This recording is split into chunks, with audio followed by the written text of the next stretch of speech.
നിനക്ക് ഒരുപാട് സമയം തന്നു കഴിഞ്ഞു, ഒരുപാട് താക്കീതും. എന്നാൽ നീ കേട്ടില്ല. ഇന്ന് നീ തന്നെ കണ്ടറിയും ഒരു രാജാവിന്റെ ശക്തി എന്താണെന്നുള്ളത്.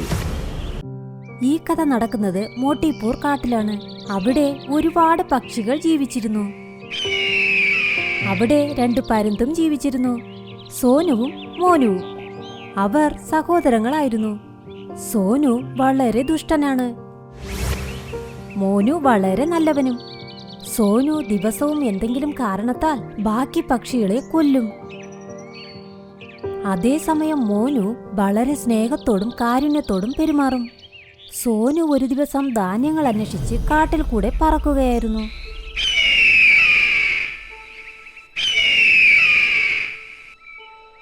പക്ഷിയേ, എനിക്കെന്റെ ഭക്ഷണം താ, അല്ലെങ്കിൽ ഞാൻ നിന്നെ തിന്നും. ഇതെന്ത് അക്രമമാണ്? ഇത് ഞാൻ കൊണ്ടുവന്ന ഭക്ഷണമാ. നിനക്കുള്ളത് നീ കണ്ടെത്ത്, ഞാനും നിനക്കിത് തരണം. സോനുവിന് അത് പറയുന്നത് കേട്ടതും ദേഷ്യം വന്നു. അവൻ ആ പക്ഷിയെ കൊന്നും കളഞ്ഞു. അതേസമയം മോനു അവിടെ പറന്നു വരികയായിരുന്നു. അവനപ്പോൾ കണ്ടു സോനു ഒരു പക്ഷിയെ കൊല്ലുന്നത്. അവൻ വേഗത്തിൽ വന്ന് സോനുവിനെ അവിടെ തള്ളിയിട്ടു. മോനു സോനുവിൽ നിന്നും ആ പക്ഷിയുടെ കുട്ടികളെ രക്ഷിച്ചു. നീ എന്ത് ധിക്കാരിയാ സോനു? നീ എന്നും ഓരോ പക്ഷികളെ കൊല്ലും, ഇനി അതിന്റെ കുട്ടികളെയും നിനക്ക് തിന്നണോ? അവർ കുട്ടികളാണെങ്കിൽ ഞാനെന്ത് വേണം? എന്ത് കഠിനമായ മനസ്സാ നിനക്ക്? ഈ കുട്ടികളുടെ നിഷ്കളങ്കത നീ കാണുന്നില്ലേ? ഇല്ല, എന്റെ വയറ് നിറയ്ക്കാനാ ഞാൻ നോക്കുന്നത്. 2 പേരും കാട്ടിനുള്ളിൽ ഗുഹയ്ക്കുള്ളിലാണ് താമസിച്ചിരുന്നത്. മോനുവിന് എല്ലാവരെയും സഹായിക്കാനാണ് ഇഷ്ടം. എന്നാൽ സോനുവിന്റെ പണി തന്നെ എല്ലാവരെയും കൊല്ലുന്നതാണ്. ഒരു ദിവസം സോനു ഒരു മരത്തിന്റെ മുകളിൽ ഇരുന്നു. അപ്പോൾ ആ മരം ശബ്ദമുണ്ടാക്കാൻ തുടങ്ങി. രക്ഷിക്കണേ, രക്ഷിക്കണേ. അയ്യോ, എന്തു പറ്റി? എന്തിനാ കരയുന്നത്? എന്റെ അടുത്തായി നീ ഒരു മരം കാണുന്നില്ലേ? അവൻ എന്റെ വേരിൽ നിന്നും വളർന്നതാ. അവനെ ആരോ ഇപ്പോൾ അമ്പ ചെയ്തിരിക്കുന്നു. അവന് നന്നായി വേദനിക്കുന്നുണ്ട്. നിനക്ക് ആ അമ്പൊന്നെടുത്ത് തരാൻ പറ്റുമോ? ഞാൻ എന്തിനാ ഇതൊക്കെ ചെയ്യുന്നത്? എനിക്കെങ്ങും വയ്യ ഇതൊക്കെ ചെയ്യാൻ. എടുത്തു തരൂ പരുന്തുമോനെ, ഞാൻ നിനക്ക് എന്നും കടപ്പെട്ടവനായിരിക്കും. നീ ഇപ്പോൾ ദയവ് ചെയ്ത് എന്നെ സഹായിക്കണം. സോനു പരുന്ത് ഒന്നും മിണ്ടാതെ അവിടെ നിന്നും പറന്നുപോയി. പിന്നാലെ മോനു പരുന്തും അവിടെ വന്നു. അവിടെ വന്ന് അവനും ഇരുന്നു. മരം അപ്പോഴും കരയുകയായിരുന്നു. മോനു അവന്റെ ശബ്ദം കേട്ട് അവനോട് ചോദിച്ചു, മരമുത്തശ്ശ, താങ്കൾക്ക് എന്തു പറ്റി? താങ്കൾ എന്തിനാ കരയുന്നത്? പരുന്തുമോനെ, എന്നെ ഒന്ന് സഹായിക്കൂ. അടുത്തായി ഒരു മരം കാണുന്നില്ലേ? അവൻ എന്റെ വേരിൽ നിന്നും വളർന്നതാണ്. അവനെ ആരോ അമ്പ ചെയ്തിരിക്കുന്നു. നിനക്കതൊന്ന് എടുക്കാമോ? മോനു പറന്നുപോയി ആ അമ്പ് പുറത്തെടുത്തു. അപ്പോൾ മരമുത്തശ്ശന് ഒരുപാട് സന്തോഷമായി. മോനു, നീ വളരെ നല്ലവനാണ്. എന്നാൽ വേറെ ആരും എന്നെ സഹായിച്ചതേയില്ല. നീ മാത്രമേ സഹായിച്ചുള്ളൂ. അതേ മരമുത്തശ്ശ, തികച്ചും. ആ രാജ്യത്തിലെ എല്ലാവർക്കും തത്തയുടെ രാജ്യത്തിൽ നിന്നാണ് ഭക്ഷണം കിട്ടിയിരുന്നത്. തത്ത എല്ലാവർക്കും തുല്യമായി ഭക്ഷണം കൊടുത്തിരുന്നു. അതുകൊണ്ട് തത്തയെ എല്ലാവരും ബഹുമാനിച്ചിരുന്നു. എന്നാൽ സോനു എപ്പോഴും തന്റെ ഭക്ഷണം കഴിച്ചിട്ട് മറ്റുള്ളവരുടെ ഭക്ഷണവും കട്ടെടുക്കും. അവനെതിരെയുള്ള പരാതിയുമായി എല്ലാ പക്ഷികളും തത്തയുടെ മുൻപിൽ എത്താൻ തുടങ്ങി. സോനു, നിന്നെക്കുറിച്ച് ഒരുപാട് പരാതികൾ കിട്ടിയിട്ടുണ്ട്. നിനക്കുള്ള ശിക്ഷ ഇതാണ്. നീ ഒരു ഗുഹയിൽ ഏകാന്തമായി കിടക്കണം. നിനക്കവിടെ ഒരു ഭക്ഷണവും കിട്ടില്ല. ഇനി ആരുടെയെങ്കിലും ഭക്ഷണം നീ കട്ടെടുത്തവരെ ബുദ്ധിമുട്ടിച്ചാൽ നിനക്ക് ഇതിനേക്കാൾ വലിയ ശിക്ഷ കിട്ടും. സോനു ഇത് കേട്ട് അങ്ങനെ തന്നെ ചെയ്തു. തത്ത രാജാവ് അവനോട് പറഞ്ഞതുപോലെ. അവൻ വെളിയിലേക്ക് വന്നതേയില്ല. സോനുവിന് ഒരുപാട് വിശക്കാൻ തുടങ്ങി. അവൻ പതുക്കെ വേട്ടയാടാനായി വെളിയിലേക്ക് പറന്നുപോയി. എന്നാൽ തത്ത രാജാവ് ഇത് അറിയാൻ പാടില്ല. അവനൊരു തത്തയെ കൊന്ന് അതിനെ അവന്റെ ഭക്ഷണമാക്കി. തത്ത രാജാവ് ഇപ്പോൾ ഈ കാര്യം അറിഞ്ഞു. സോനു ഒരു പക്ഷിയെ കൊന്ന് അതിനെ അവൻ തിന്നിരിക്കുന്നു. തത്ത രാജാവ് സോനുവിനെ അപ്പോൾ തന്നെ വിളിപ്പിച്ചു. സോനു, നിന്റെ ശിക്ഷ ഇതാണ്. നീ എത്ര പേരുടെ ജീവൻ എടുത്തിട്ടുണ്ട്? ഇന്ന് ഞാൻ നിന്നെ ബലി നൽകാൻ പോകുന്നു. തത്തരാജാവേ, എന്നോട് ക്ഷമിക്കൂ. ഞാനിനി ഇങ്ങനെ ചെയ്യില്ല. എനിക്ക് മാപ്പ് തരൂ. ഇല്ല, നിനക്ക് ഒരുപാട് സമയം തന്നു കഴിഞ്ഞു, ഒരുപാട് താക്കീതും. എന്നാൽ നീ കേട്ടില്ല. ഇന്ന് നീ തന്നെ കണ്ടറിയും ഒരു രാജാവിന്റെ ശക്തി എന്താണെന്നുള്ളത്. തത്തരാജാവ് അപ്പോൾ പ്രഖ്യാപിച്ചു, സോനു പരുന്തിനെ ഉടൻ ബലി നൽകാനായി. അപ്പോൾ മോനു അവിടെ വന്നു. വന്നവൻ സോനുവിനെ തള്ളിമാറ്റി. അങ്ങനെ അബദ്ധത്തിൽ സോനുവിന്റെ ബലിക്ക് പകരം അവിടെ മോനുവിന്റെ ബലി നടന്നു. സോനു അപ്പോൾ അമ്പരന്നുപോയി. തനിക്കെന്തുകൊണ്ട് ഒന്നും പറ്റിയില്ല. അവനെന്നാൽ നേരെ നോക്കിയതും അവന്റെ സഹോദരൻ മരിച്ചു കിടക്കുന്നു. ആ ബലിയിൽ മരിച്ചത് അവനായിരുന്നു. സോനു അപ്പോൾ ഒരുപാട് കരഞ്ഞു. സോനു പരുന്തേ, നോക്ക് നിന്റെ സഹോദരൻ എത്ര നല്ലവനാണെന്ന്. അവൻ അവന്റെ പ്രാണനേക്കാൾ നിന്നെ ഒരുപാട് സ്നേഹിച്ചിരുന്നു. നിന്നെ തെറ്റിൽ നിന്നും രക്ഷിക്കാൻ അവൻ അവന്റെ ജീവൻ ബലി നൽകി. സോനു ഏങ്ങി ഏങ്ങി കരഞ്ഞു. അവൻ ഒരു വാക്കും മിണ്ടിയില്ല. അവൻ തറയിലേക്ക് വീണു. തിരിച്ച് തന്റെ ഗുഹയ്ക്കുള്ളിൽ പോയി ജീവിക്കാനും തുടങ്ങി. സോനുവിനപ്പോൾ തന്റെ സഹോദരന്റെ ഓർമ്മകൾ വന്നു. അവരെങ്ങനെയാണ് ഒരുമിച്ച് പറന്നത്, എങ്ങനെയാണ് കളിച്ചതെന്നൊക്കെ. അതിനുശേഷം സോനു ഒരു പക്ഷികളുടെയും ജീവൻ എടുത്തതേയില്ല. പകരം അവരെ സഹായിച്ചു. അവൻ വളരെ നല്ലവനുമായി. മോനു പരുന്തിന്റെ ബലിക്ക് ശേഷം സോനു പരുന്തിന് മനസ്സിലായി, നിരപരാധികൾ പെട്ടെന്ന് മരിക്കുന്നു. എന്തു ദുഃഖകരമാണിത്. അവൻ തന്റെ കുടുംബത്തിലെ അംഗമായിരുന്നു, ഒപ്പം തനിക്ക് പ്രിയപ്പെട്ടവനും. ഈ കഥയിൽ നിന്ന് നമ്മൾ പഠിച്ചത് അത് വളരെ മോശമായ കാര്യമല്ലേ? നമ്മുടെ മോശമായ പെരുമാറ്റം മറ്റുള്ളവരെ ബാധിക്കുന്നത്. എന്റെ ഈ മാന്ത്രിക പഴങ്ങൾ നിങ്ങൾക്ക് വേണ്ടി മാത്രമുള്ളതാണ്. ഇന്നു മുതൽ നിങ്ങൾ മാന്ത്രിക പക്ഷികളാണ്. ഇപ്പോൾ മുതൽ നിങ്ങൾക്ക് എന്താണോ വേണ്ടത് അത് ഈ മാന്ത്രിക കല്ലിലൂടെ നിങ്ങൾക്ക് നേടാം. ഒരു മരത്തിൽ ടീനു മീനു എന്ന 2 പറവകൾ അവരുടെ അമ്മയോടൊപ്പം ഒരു കൂട്ടിൽ ജീവിച്ചു കൊണ്ടിരുന്നു. അവിടെയുള്ള എല്ലാ പറവകളും ഭംഗിയുള്ളതാണ്. പക്ഷേ ടീനു പിന്നെ മീനുവിന്റെ ചിറകുകളിൽ കറുത്ത നിറത്തിൽ എന്തോ പാടുണ്ടായിരുന്നു. അതുകൊണ്ട് അവർക്ക് ആരും ഫ്രണ്ട്സ് ഇല്ല. മീനു, ഇത്ര ദിവസമായും നമ്മൾ 2 പേരാണ് പരസ്പരം സംസാരിക്കുന്നത്. നമ്മൾ ഒറ്റയ്ക്കാണ് കളിക്കുന്നതും. മറ്റുള്ള പറവകൾ നമ്മളോട് എന്താ സംസാരിക്കാത്തത്? നമ്മുടെ ചിറകുകളിൽ എങ്ങനെ കറുത്ത കറുത്ത പാടുകളില്ലേ? ഒരു പക്ഷേ അതുകൊണ്ട് ആരും സംസാരിക്കാത്തത്. ഇവിടെ നോക്കൂ മക്കളെ, അങ്ങനെ പറയരുത്. നിങ്ങൾ തന്നെ വൈകുന്നേരം പോയി സംസാരിക്കൂ. ഒരുപക്ഷെ അവർ നിങ്ങൾ സംസാരിക്കാൻ കാത്തിരിക്കുന്നതാകാം. അത് കേട്ട് 2 പേരും സന്തോഷിച്ചു.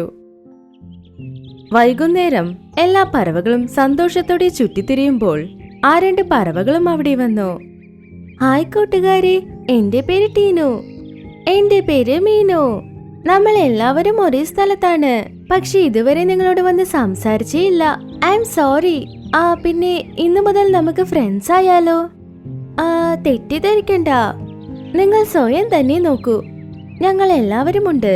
കാണാൻ എത്ര ഭംഗിയാ അല്ലേ? പക്ഷേ നിങ്ങളുടെ ചിറകുകളിൽ കറുത്ത പാടുകളുണ്ട്. അത് കാണാൻ തന്നെ എന്തോ പോലെ. ഞങ്ങൾ അവസാനമായി എന്താ പറയുന്നെങ്കിൽ, നിങ്ങളോടൊപ്പമുള്ള സുഹൃത്ത് ബന്ധത്തിന് ഞങ്ങൾക്ക് ഒരു താല്പര്യവുമില്ല. ഇനി അത് വരാൻ പോകുന്നുമില്ല. അങ്ങനെ പറഞ്ഞ എല്ലാ പറവകളും പറന്നു. ടീനു മീനു 2 പേരും വിഷമിച്ച് അവിടെ നിന്ന് പുറപ്പെട്ടു. കുറച്ചു നേരം കഴിഞ്ഞ് അവരൊരു അരുവിയുടെ അടുത്ത് വന്നു. അവിടെ ഒരു ചെറിയ ചെടി ഉണ്ടായിരുന്നു. അതിൽ 2 നീല നിറ പഴങ്ങൾ ഉണ്ടായിരുന്നു. ആഹാ, ഈ പഴം നോക്കി എങ്ങനെ തിളങ്ങുന്നു എന്ന്. ഇങ്ങനത്തെ പഴം ഞാൻ കണ്ടിട്ട് പോലുമില്ല. ശരി, കണ്ടു. ഇനി അത് കഴിച്ചു നോക്കാം, അതിന്റെ രുചി എങ്ങനെയുണ്ടെന്ന്. അങ്ങനെ അവർ ആ ചെടിക്കടുത്തേക്ക് പോയി 2 പേരും ഓരോ പഴം വെച്ച് കഴിച്ചു. ആഹാ, ഇത്ര രുചിയുള്ള പഴം ഞാൻ കഴിച്ചതേയില്ല. അതെ, ഇറ്റ്സ് സോ ടേസ്റ്റി. ഈ പഴം കഴിക്കുന്തോറും കഴിച്ചുകൊണ്ടിരിക്കാൻ തോന്നുന്നു. അങ്ങനെ അവർ 2 പേരും കഴിച്ചു. 2 പേരും ആ പഴം കഴിച്ച് പിന്നെ നോക്കിയപ്പോൾ പഴം കഴിച്ച സ്ഥലത്ത് നീല നിറത്തിൽ ഒരു വജ്രമുണ്ടായിരുന്നു. ആഹാ, അതിശയം തോന്നുന്നു. ഈ പഴങ്ങളുടെ വിത്തുകൾ നീല നിറ വജ്രം പോലെ എന്താ തോന്നുന്നത്? അത് കഴിഞ്ഞ 2 വജ്രവും മരത്തിൽ നിന്ന് താഴെ വീണ് അവരുടെ തലയിൽ വന്ന് നിന്നു. അയ്യോ, ഇതെന്താ ഇങ്ങനെ? ഇതെന്താണ് നമ്മുടെ തലയിൽ വന്നിരിക്കുന്നത്? 2 പേരും ആ വജ്രം തലയിൽ നിന്ന് എടുക്കാൻ എത്രയോ ശ്രമിച്ചു. പക്ഷെ അത് അനങ്ങിയതേയില്ല. അപ്പ ആ മരം സംസാരിച്ചു. ടീനു, മീനു, എന്റെ ഈ മാന്ത്രിക പഴങ്ങൾ നിങ്ങൾക്ക് വേണ്ടി മാത്രമുള്ളതാണ്. ഇന്നു മുതൽ നിങ്ങൾ മാന്ത്രിക പക്ഷികളാണ്. ഇപ്പോൾ മുതൽ നിങ്ങൾക്ക് എന്താണോ വേണ്ടത് അത് ഈ മാന്ത്രിക കല്ലിലൂടെ നിങ്ങൾക്ക് നേടാം. എനിക്കിപ്പോ വിശ്വസിക്കാനേ കഴിയുന്നില്ല. നമ്മൾ 2 പേരും മാന്ത്രിക പറവകളോ? ചേച്ചി, വാ നമുക്ക് വീട്ടിൽ പോയി അമ്മയോട് പറയാം.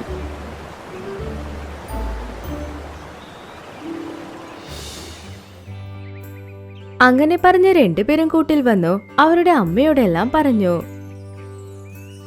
നിങ്ങൾ ശരിക്കും മാന്ത്രിക പറവയായെങ്കിൽ നിങ്ങളുടെ ഈ ചിറകിലുള്ള കറുത്ത പാടുകൾ നിങ്ങൾ മാറ്റൂ.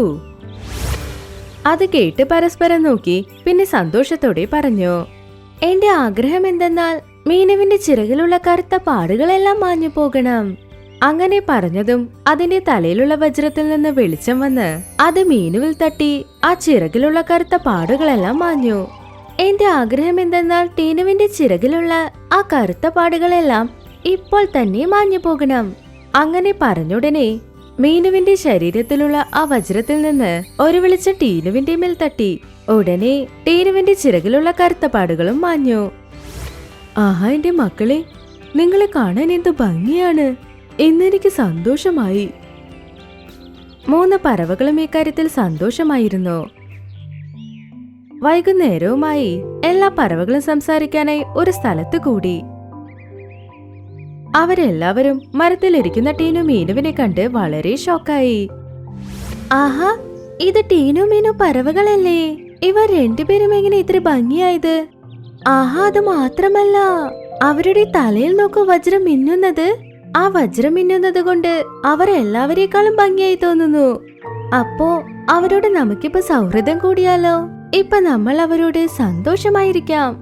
ടീനു മീനു 2 പേരും ചില്ലയിലിരുന്ന് അവരെയാണ് നോക്കിയത്. എപ്പോഴാണ് അവരെല്ലാവരും ഇവരോട് വന്ന് സംസാരിക്കുക എന്നവർ കാത്തുകൊണ്ടേയിരുന്നു. അയ്യോ ഇല്ല, എനിക്ക് പേടിയാകുന്നു. അന്ന് നമ്മൾ എല്ലാവരും അവരെ ഇൻസൾട്ട് ചെയ്തില്ലേ? അവരെ കാണാൻ ഭംഗിയില്ലെന്ന്. അതുകൊണ്ട് ഇന്ന് അവർ നമ്മളെ ഇൻസൾട്ട് ചെയ്താലോ? അതിനെക്കുറിച്ച് ചിന്തിച്ച് താല്പര്യമുണ്ടെങ്കിലും അവരോട് സംസാരിക്കാതെ അവിടെ നിന്ന് പറന്നുപോയി. ആഹാ, അവരെന്താ സംസാരിച്ചത്? അവർക്ക് നമ്മളോട് മിണ്ടാൻ താല്പര്യമില്ലേ? എനിക്കും അതാ തോന്നുന്നത്. അങ്ങനെയല്ല മക്കളെ, അവർ തിരിച്ചു വന്നാൽ നിങ്ങൾ നേരെ ചെന്ന് അവരോട് സംസാരിക്കേ. പക്ഷെ എനിക്ക് ഇത്തവണ അറിയാം, തീർച്ചയായും അവർ നിങ്ങളോട് ഫ്രണ്ട്ഷിപ്പ് കൂടും എന്ന്. കുറച്ചു നേരം കഴിഞ്ഞ് എല്ലാ പറവകളും അവിടെ വന്നത് അവർ 2 പേരും കണ്ടു. അതിലുള്ള ഒരു ചുവപ്പ് പറവയുടെ ചിറകുകളിൽ കറുത്ത പാടുകൾ ഉണ്ടായിരുന്നു.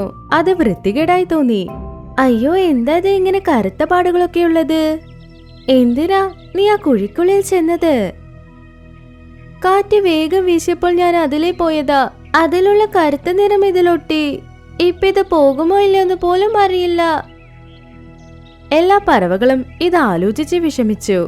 അപ്പോഴാണ് ടീനു മീനു 2 പേരും വന്നത്. നിങ്ങൾ ആരും വിഷമിക്കണ്ട. നീ ഇതിനു മുന്നേ ഇത്ര ഭംഗിയായിരുന്നോ?